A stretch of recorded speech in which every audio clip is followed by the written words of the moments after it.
और अब रोज़ जो है चैप्टर 3 से ऑनवर्ड हम स्टडी करेंगे। अगर किसी बच्चे का पीछे से कोई चैप्टर रह गया है, फॉर एग्जांपल किसी ने सिर्फ चैप्टर 1 पढ़ा हुआ है, किसी ने चैप्टर 2 पढ़ा हुआ है, हाफ़ किया हुआ है, तो उस टाइम वरीड नहीं होना। जब हमारे दोनों चैप्टर हो जाएंगे तो रिवीजन में हम अपने पहले 2 चैप्टर जो है उनको स्टार्ट कर देंगे। ठीक हो गया। अच्छा जी, चैप्टर नंबर 3 का बेसिकली नाम है हमारे पास डायनेमिक्स। ये डायनेमिक्स क्या होती है मैं बताता हूँ।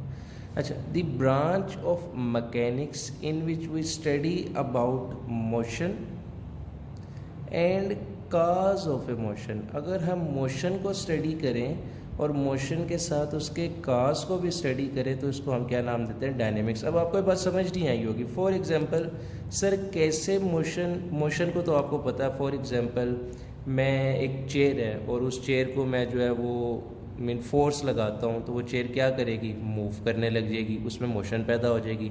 फ़ैन है, मैं इलेक्ट्रिसिटी ऑन करता हूँ, पीछे से स्विच को ऑन करता हूँ, फ़ैन को इलेक्ट्रिसिटी मिलती है, इलेक्ट्रिक एनर्जी मिलती है, फ़ैन मूव करने लग जाएगा, वो हो गई मोशन।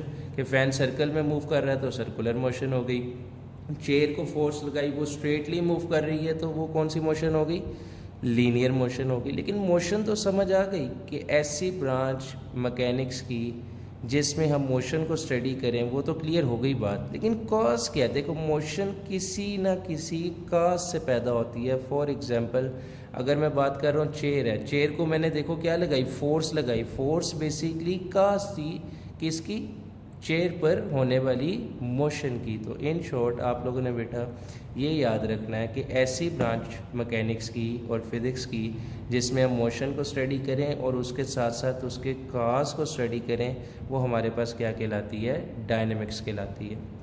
अब काज के अंदर आ गई बात फोर्स की कि फोर्स भी काज है एक मोशन का, तो फोर्स को स्टडी करते हैं। फोर्स बेसिकली क्या होता है, कहता है a force is a push or push or pull that one object exerts on another object which move or tend to move, stop or tend to stop the motion of a body। for इसलिए क्या कहा है इसने, हम अब इसको पहले समझते हैं। उसने ये कहा है कि अगर एक बॉडी रुकी हुई है ना तो मैं फोर्स लगाऊंगा तो वो क्या करने लग जाएगी, मूव करने लग जाएगी। और अगर एक बॉडी मूव कर रही है तो मैं फोर्स लगाऊंगा तो वो रुक जाएगी। फॉर एग्जांपल मैं आपको प्रैक्टिकल एग्जांपल से समझाता हूँ।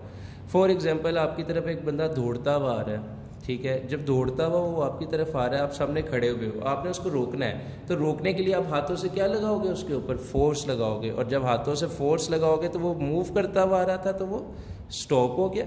और अगर एक चेयर पड़ी हुई है कमरे में, क्लासरूम में आपके पड़ी हुई है और वो रुकी हुई है, स्टॉप है, आप उस चेयर पर फोर्स लगाते तो वो क्या करने लग जाएगी, मूव करने लग जाएगी। तो पता ही चला कि फोर्स एक ऐसी एजेंसी है जो किसी रुकी हुई बॉडी पर लगाई जाए तो बॉडी मूव करने लग जाती है, और अगर किसी मूव वाली बॉडी पर लगाई जाए तो वो रुक जाती है उसकी मोशन। ठीक हो गया।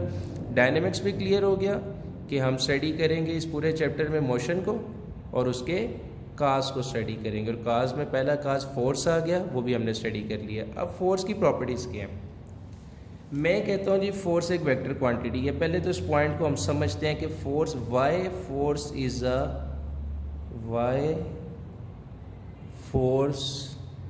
Is a vector quantity. आखिर कोई तो रीज़न है कि फोर्स वेक्टर क्वांटिटी है। पिछले चैप्टर में जिन बच्चों ने नहीं पढ़ा हुआ उनके लिए थोड़ा सा एक्सप्लेन कर देता हूँ वेक्टर और स्केलर का कॉन्सेप्ट, कि वेक्टर और स्केलर बेसिकली हैं क्या। मैं कहता हूँ एक फॉर एग्जांपल एक छोटी सी एग्जांपल देखते हैं वेक्टर और स्केलर की। मैं या चलो घर में मामा ने या पापा ने कहा कि बेटा बाहर जाओ और जाकर 5 किलो शुगर ले आओ, 5 kg शुगर ले आओ। अब वो बच्चा गया दुकान पे, वो जाके उसे सिंपली कहेगा 5 kg शुगर, ये बात बोलेगा ना सिंपल 5 kg शुगर।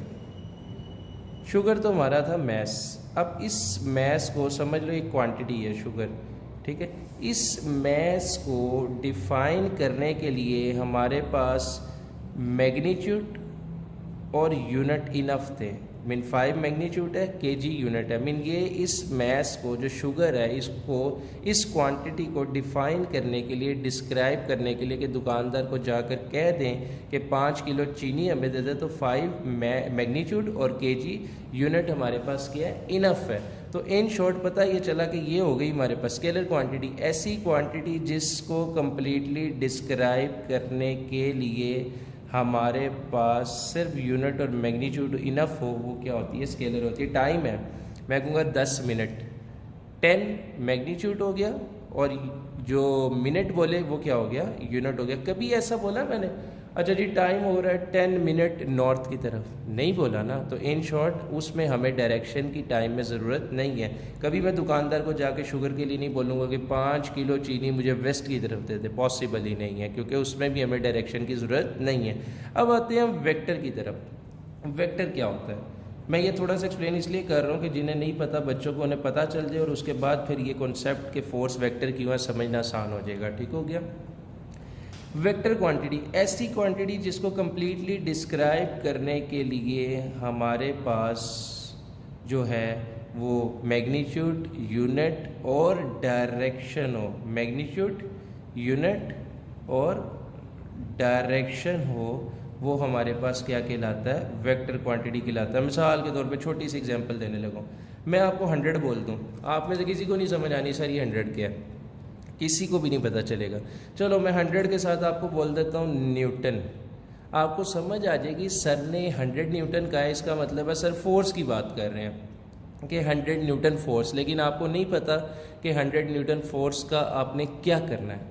अगर मैं आपको बोल दूं कि 100 न्यूटन फोर्स वेस्ट की डायरेक्शन में लगानी है, तो अब आपके पास बात क्लियर हो गई कि सर ने कहा है कि अगर 100 न्यूटन की फोर्स मैं वेस्ट की तरफ लगाऊंगा तो फिर मेरा काम हो जाएगा। मिसाल इसकी छोटी सी एग्जांपल मैं आपको भी बाद में देता हूं जब फोर्स को समझाऊंगा, वेक्टर क्वांटिटी है। इन शॉर्ट अभी ये याद रखो कि ऐसी क्वांटिटी जिसको कंप्लीट डिस्क्राइब करने के लिए मैग्नीट्यूड, यूनिट और डायरेक्शन रिक्वायर्ड हो, वो आपके पास क्या कहलाती है, वेक्टर क्वांटिटी कहलाती है। अब अगर मैं आपको बोलूँ मरी जाना, मैं कहूँ जी आप चले जाओ 100 किलोमीटर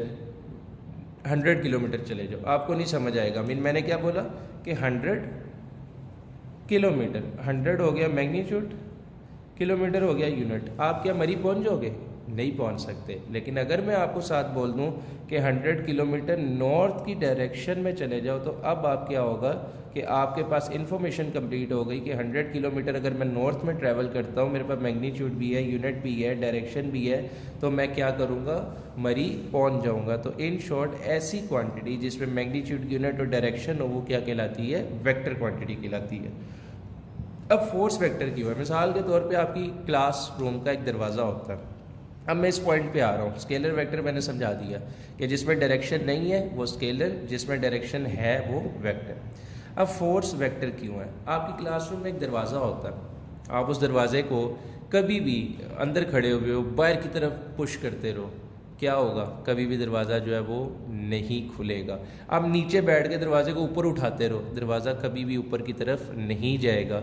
आप ऊपर से दरवाजे पर नीचे की तरफ फोर्स लगाओ, कभी भी दरवाज़ा ज़मीन के अंदर नहीं जाएगा। तो इन शॉर्ट नीचे से ऊपर लगाते हुए भी फोर्स ज़ाया जा रही है, ऊपर से नीचे लगाते हुए भी फोर्स ज़ाया जा रही है, आप अपनी तरफ खींच रहे हो तब भी फोर्स ज़ाया जा रही है। तो सिर्फ एक आखिरी चीज़ बची, आप अंदर पुश कर रहे हो फिर भी फोर्स ज़ाया जा रही है, एक आखिरी चीज़ बची कि आप फोर्स को अपनी तरफ, दरवाजे पर फोर्स अपनी तरफ लगाओगे तो वो क्या होगा, पुल करोगे तो दरवाज़ा खुल जाएगा। तो पता चला कि फोर्स भी हमने 100 न्यूटन अगर लगाई है, 100 मैग्नीट्यूड हो गया, न्यूटन उसका यूनिट हो गया, लेकिन जब तक किसी खास डायरेक्शन में नहीं लगाएंगे तो फोर्स का बेनिफिट नहीं होगा। तो पता ये चला कि फोर्स भी हमारे पास क्या है, वेक्टर क्वांटिटी है, कि वो भी एक ख़ास डायरेक्शन में लगती है। क्लास में चेयर पड़ी हुई है, ऊपर से नीचे जितना मर्जी चेयर पर जोर लगा दो वो ज़मीन के अंदर नहीं चली जाएगी, लेकिन नीचे से ऊपर उठाओगे तो ऊपर उठ जाएगी। तो पता ये चला वहाँ भी फोर्स लग रही थी, लेकिन एक ख़ास डायरेक्शन में लगी तो चेयर को हमने उठा लिया। अब पता चल गया फोर्स वेक्टर क्वांटिटी है, क्योंकि इसमें डायरेक्शन ज़रूरी होती है। फोर्स को रिप्रेजेंट करते हैं एफ से, लेकिन एक बात याद रखना, वेक्टर को हमेशा या तो बोल्ड लेटर से डिनोट करते हैं या हम फोर्स लिखते हैं, सिंपल एक वर्ड लिखते हैं, एक लेटर लिखते हैं और उसके ऊपर एक एरो हेड लगा देते हैं, ये वेक्टर की रिप्रेजेंटेशन है। ऐसे पता चल जाता है कि क्वांटिटी वेक्टर क्वांटिटी है। फोर्स का यूनिट न्यूटन है, फोर्स का फार्मूला F = ma है। नेक्स्ट लेक्चर, बल्कि नेक्स्ट लेक्चर नहीं, अभी मैं आपको बता देता हूँ कि फोर्स का एक यूनिट तो आपने पढ़ लिया न्यूटन, फार्मूला आपने पढ़ लिया F is equal to M A. Force का दूसरा यूनिट क्या है? फार्मूला है ना हमारे पास F is equal to M A, second unit. अब मैस का यूनिट आपको पता है किलोग्राम होता है, एक्सेलरेशन का आपको पता है ms-2 होता है, तो फोर्स का एक सेकंड यूनिट हमारे पास आ गया जो क्या है? किलोग्राम मीटर पर सेकंड का स्क्वायर। तो बेटा अब आप लोगों ने ये सारा टॉपिक याद रखना है और आपका जो होमवर्क है, रोज़ मैं आपको होमवर्क दूंगा, आपने याद किया करना है। आपने आज के दिन में डायनेमिक्स की डेफिनेशन को याद करना है, बुक में फर्स्ट पेज पे मिल जाएगी। फोर्स की डेफिनेशन को याद करना है, फोर्स की प्रॉपर्टीज़ को याद करना है, इसके दोनों फार्मूलाज आपको बताऊं, और पिछले चैप्टर में से स्केलर और वेक्टर आपको मैंने इसमें समझा दिया है। जिसको नहीं याद उसने इसकी डेफिनेशन को अच्छी तरह याद कर लेना, ठीक है। बाकी हम इंशाल्लाह कल जो है कंटिन्यू करेंगे। Thank you.